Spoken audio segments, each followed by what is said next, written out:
Cricket से जुड़ी तमाम खबरें, वर्ल्ड रिकॉर्ड, आईसीसी रैंकिंग और आने वाली सीरीज के शेड्यूल से बाखबर रहने के लिए सब्सक्राइब करें बी ऑफिशियल चैनल को और दबाएं बेल के बटन को ताकि आप हमारी लेटेस्ट वीडियो सबसे पहले देख सकें।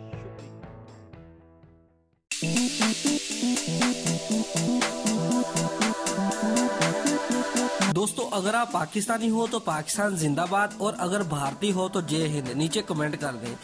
व्यूअर्स, पाकिस्तान सुपर लीग के दौरान स्टेडियम में खाली कुर्सियां देखकर भारत पाकिस्तान पीएसएल का खूब मजाक उड़ाया और कई खिलाड़ियों ने अपने ट्वीट में कहा था कि अगर कुछ सीखना है तो भारत से सीखो। लेकिन आईपीएल मैचेस में भी स्टेडियम की खाली कुर्सियों ने पाकिस्तान को भी आईपीएल का मजाक उड़ाने का मौका दे दिया। व्यूअर्स, आमतौर पर देखा जाए तो टीवी स्क्रीन पर स्टेडियम को तमाशियों से खचाखच भरा हुआ दिखाया जाता है। हम आपको बताते चले कि आईपीएल के तमाम मैचेस में शायकीन की तादाद एक जैसी नहीं होती। व्यूअर्स, ये तस्वीरें कल के मैच चेन्नई सुपर किंग और राजस्थान रॉयल के दरमियान की होने वाले मैचेस की है। दोस्तों, अगर आपको हमारी ये वीडियो पसंद आई है तो लाइक और कमेंट लाजमी करें और हमारे चैनल को सब्सक्राइब करना मत भूलिए। शुक्रिया।